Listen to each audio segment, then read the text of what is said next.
Hi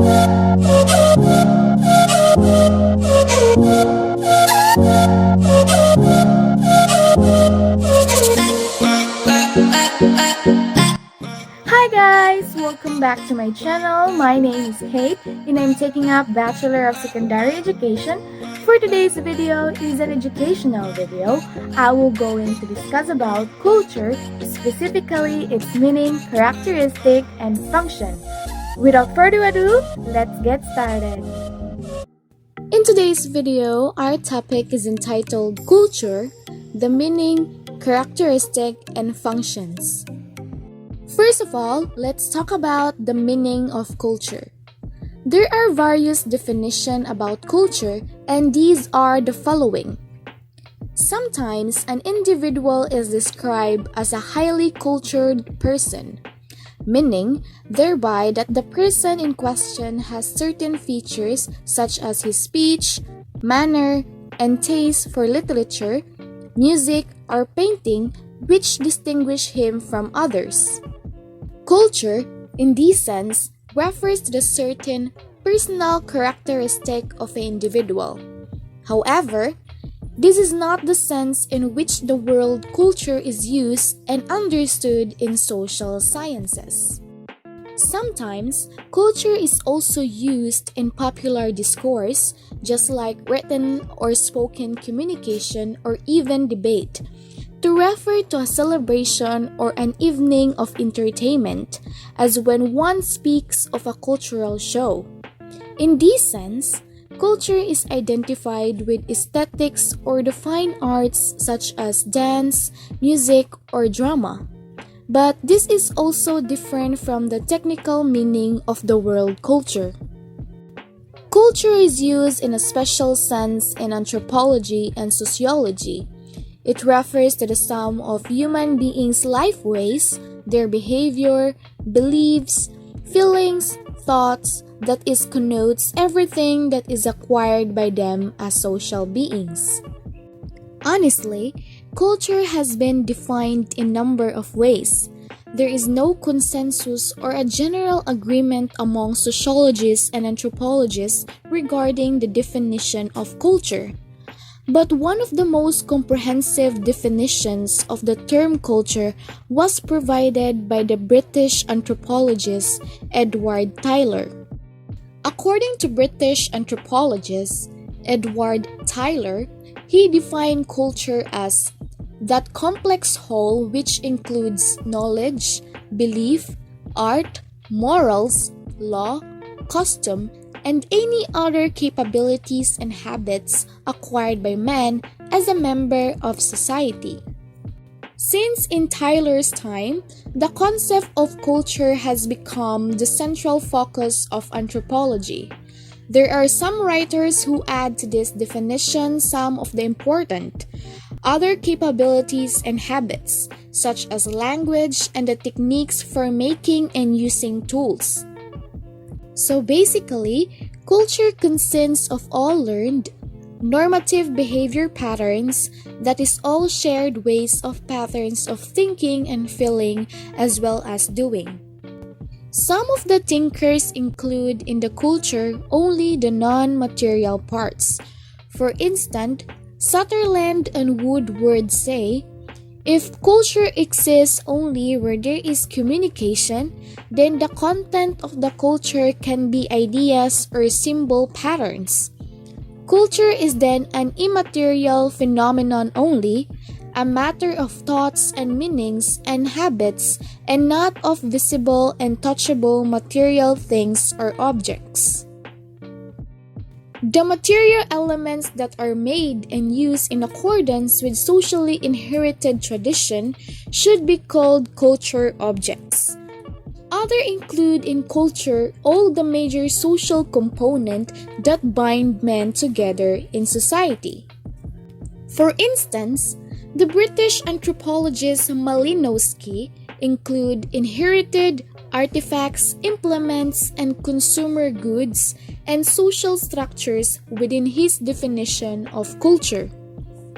On the other hand, according to Cooley, Argyll, and Carr, They say the entire accumulation of artificial objects, conditions, tools, techniques, ideas, symbols, and behavior patterns peculiar to a group of people possessing a certain consistency of its own and capable of transmission from one generation to another.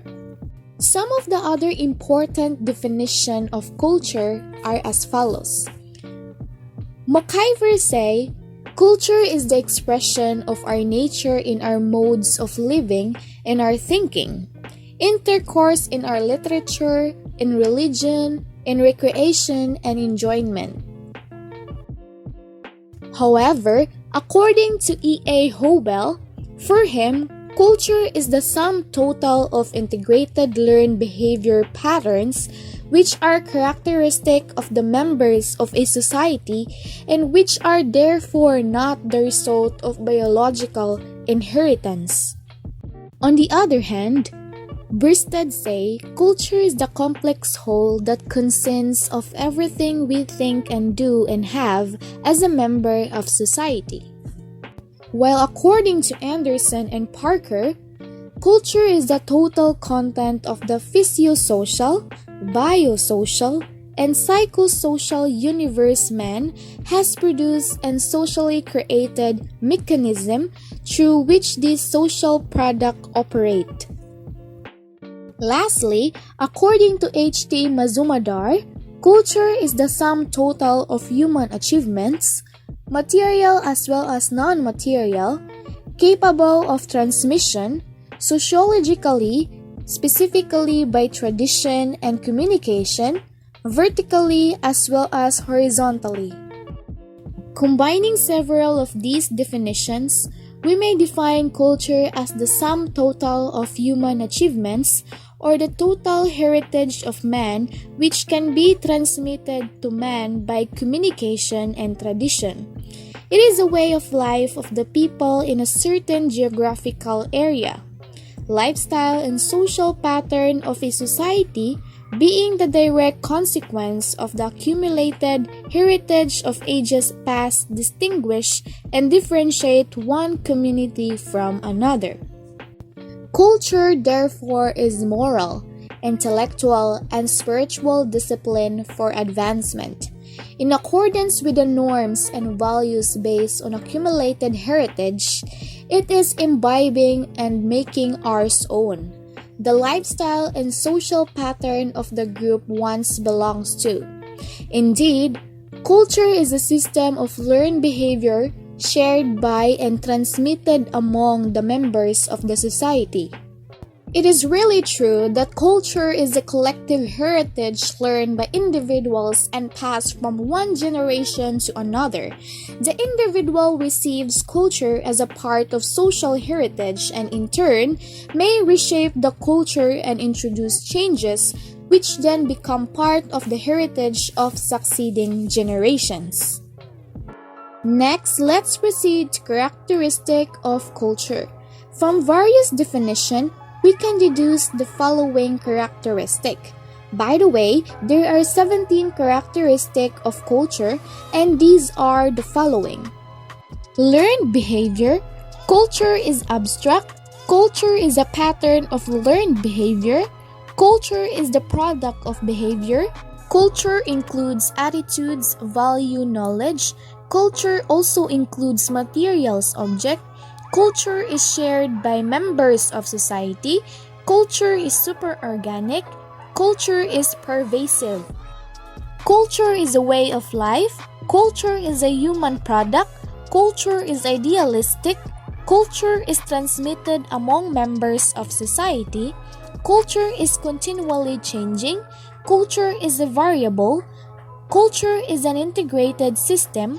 And lastly, language is the chief vehicle of culture. First characteristic of culture is learned behavior. Not all behavior is learned, but most of it is learned. Combing one's hair, standing in line, telling jokes, criticizing the president and going to the movie all constitute behaviors which had to be learned. Sometimes the term conscious learning and unconscious learning are used to distinguish the learning. For example, the way in which a small child learns to handle a tyrannical father or a rejecting mother often affect the ways in which the child, 10 or 15 years later, handles his relationship with other people. Some behavior is obvious. Just like, for example, people can be seen going to football games, eating with folks, or driving automobiles. This such behavior is called overt behavior. Other behavior is less visible, such activities as planning tomorrow's work or feeling hatred for an enemy are behaviors too. These sorts of behavior, which is not openly visible to other people, is called covert behavior. Second, culture is abstract. Culture exists in the minds or habits of the members of society. Culture is the shared ways of doing and thinking. There are degrees of visibility of cultural behavior, ranging from the regularized activity of person to their internal reasons for so doing. In other words, we cannot see culture as such, we can only see human behavior. This behavior occurs in regular, pattern, fashion, and it is called culture. Next, the third one, culture is a pattern of learned behavior. The definition of culture indicated that the learned behavior of people is pattern. That each person's behavior often depends upon some particular behavior of someone else. The point is that, as a general rule, behaviors are somewhat integrated or organized with related behaviors of other persons. Fourth, culture is the products of behavior. Culture learnings are the products of behavior. As the person behaves, there occurs changes in him. He acquires the ability to swim, to feel hatred towards someone, or to sympathize with someone. They have grown out his previous behaviors. In both ways, then human behaviors is the result of behavior. The experience of other people are impressed on one as he grows up, and also many of his traits and abilities have grown out of his own past behaviors. Fifth, culture includes attitudes, values, knowledge. There is a widespread error in the thinking of many people who tend to regard the ideas, attitudes, and notion which they have as their own. It is easy to overestimate the uniqueness of one's own attitudes and ideas. When there is agreement with other people, it is largely unnoticed. But when there is a disagreement or difference, one is usually conscious of it. Your differences, however, may also be cultural. For example, suppose you are a Catholic and the other person a Protestant. Next, culture also includes material objects. Man's behavior results in creating objects. Men were behaving when they made these things. To make these objects required numerous and various skills which human beings gradually build up through the ages.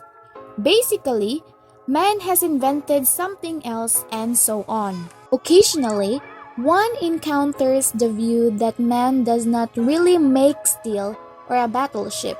All these things first existed in a state nature. Man merely modified their form, changed them from a state in which they were to the state in which he uses them.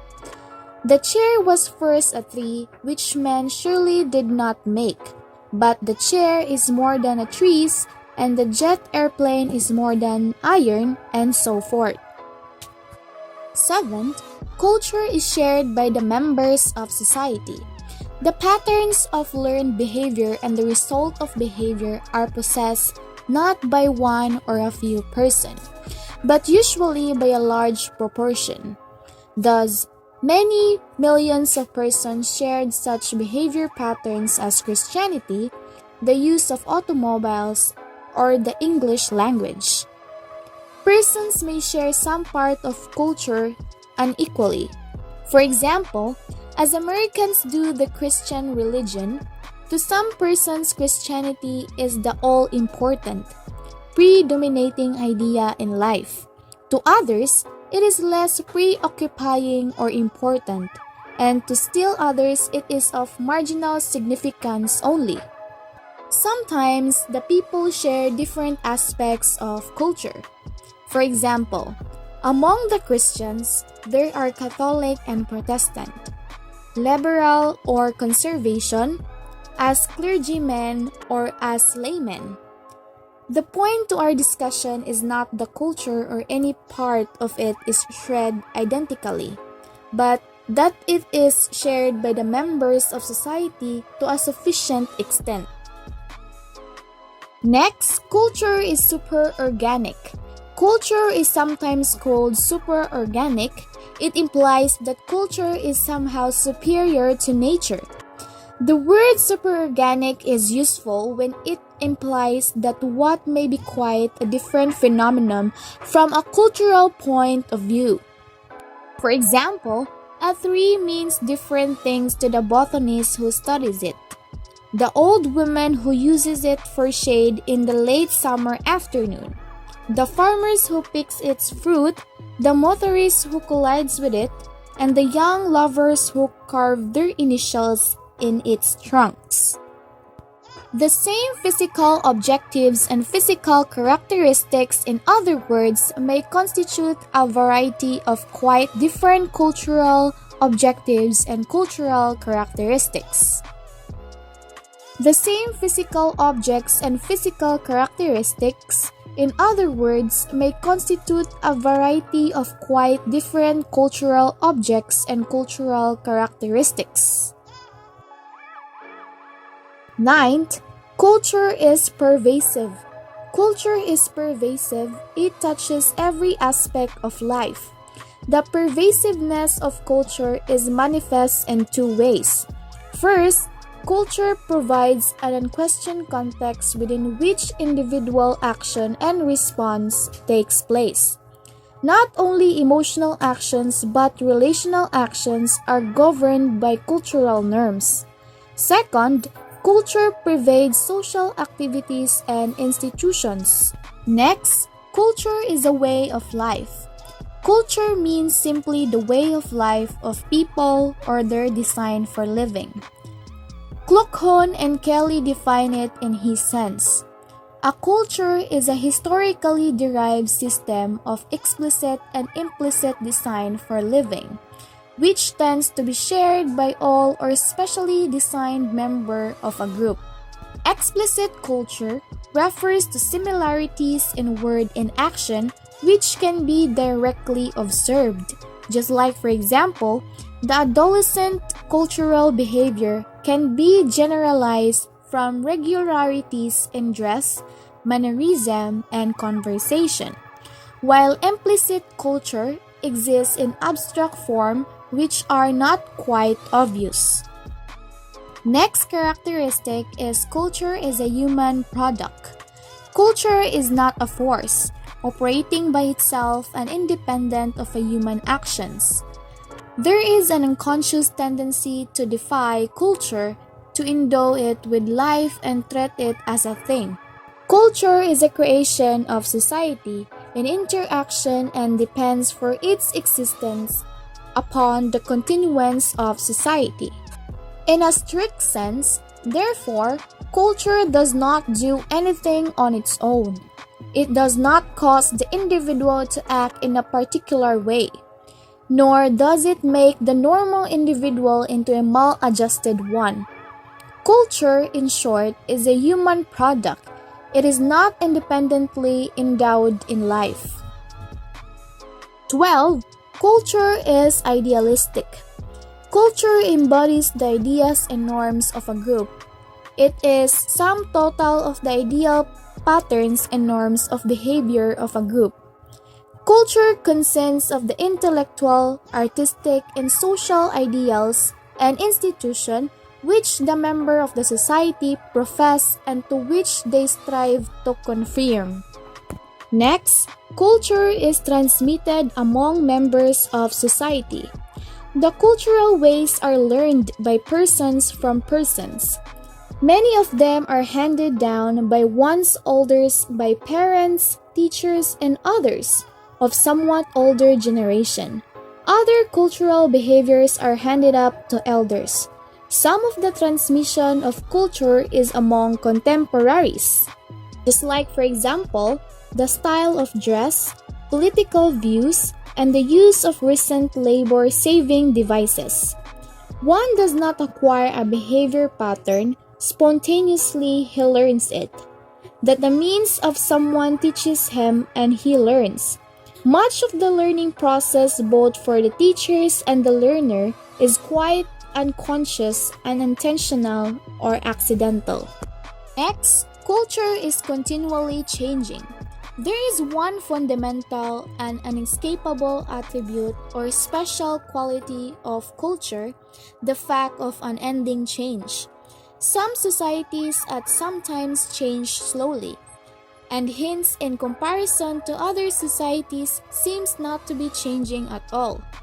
But they are changing even though not obviously so. 15th, culture is variable. Culture varies from society to society, group to group, hence we say culture of India or England. Further, culture varies from group to group within the same society.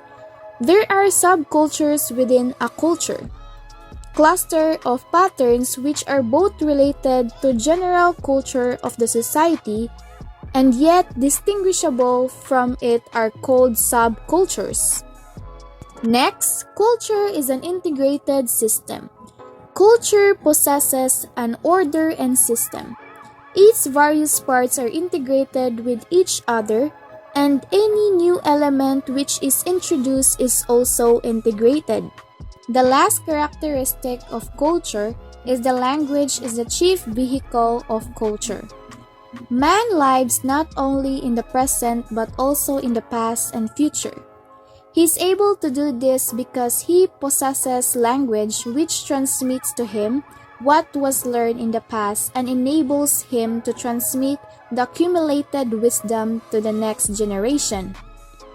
A specialized language pattern serves as a common bond to the members of a particular group or subculture. Although culture is transmitted in a variety of ways, language is one of the most important vehicles for perpetuating cultural patterns. To conclude, culture is everything which is socially learned and shared by the members of a society. It is culture that, in the wide focus of the world, distinguishes individual from individual, group from group, and society.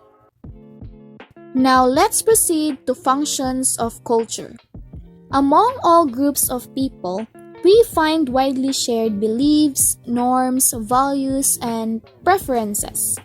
Since culture seems to be a universal human phenomenon, it occurs naturally to wonder whether culture corresponds to any universal human needs. This curiosity raises the question of the function of culture. Social scientists have discussed various functions of culture. Culture has certain functions for both individual and society. The following are some of the important functions of culture. First function is culture defines situations. Each culture has many subtle cues which define each situation. It reveals whether one should be prepared to fight, run, laugh, or make love. Just like, for example, suppose someone approaches you with the right hand outstretched at waist level. What does it mean? That he wishes to shake hands in friendly greeting is perfectly obvious. That is to anyone familiar with our culture. But in other place or time, the outstretched hand may mean hostility or warning. One does not know what to do in a situation until he has defined the situation. Each society has its insult and fighting words.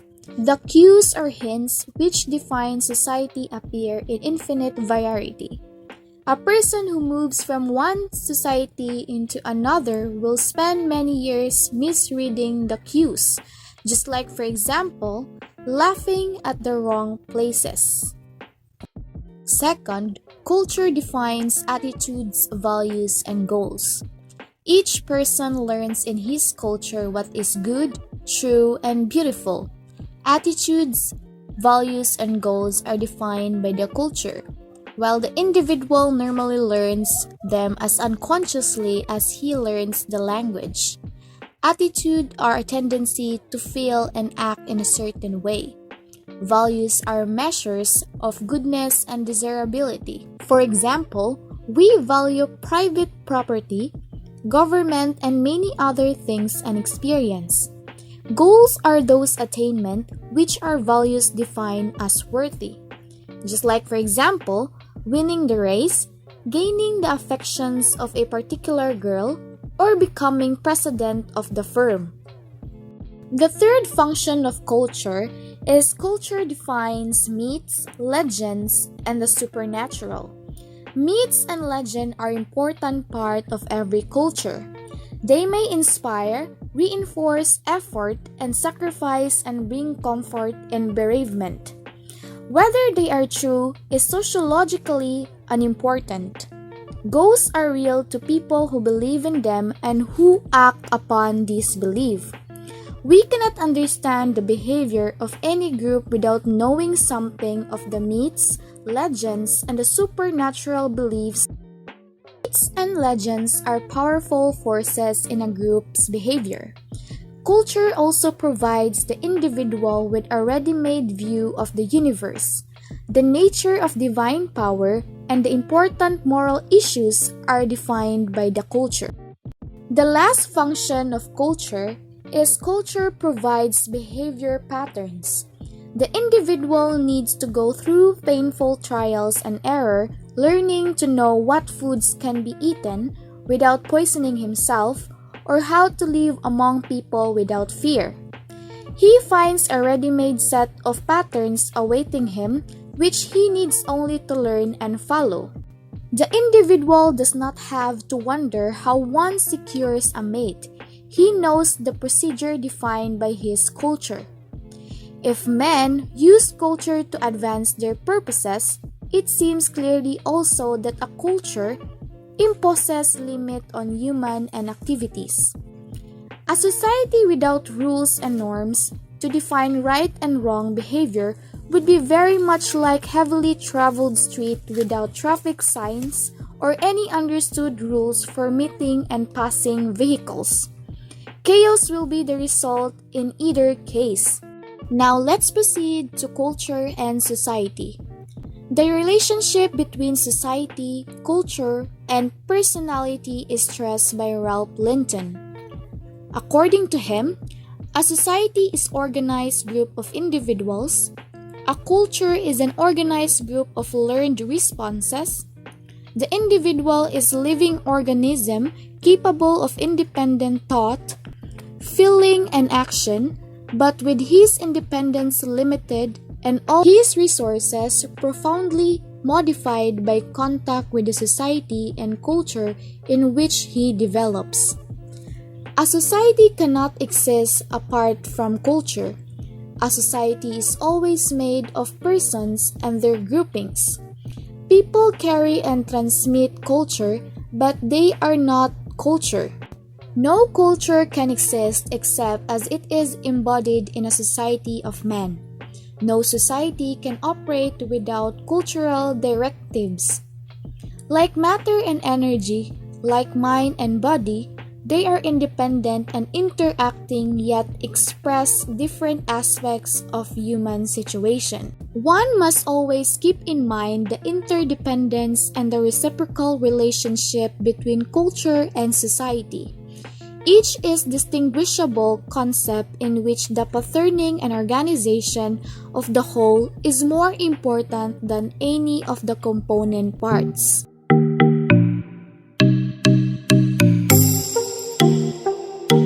That ends of my discussion about culture, specifically its meaning, characteristics, and functions. I hope you learned something from my video. Please like this video if enjoyed, please subscribe if you haven't yet, and please leave a comment. I hope you see you guys soon. Be good. Bye!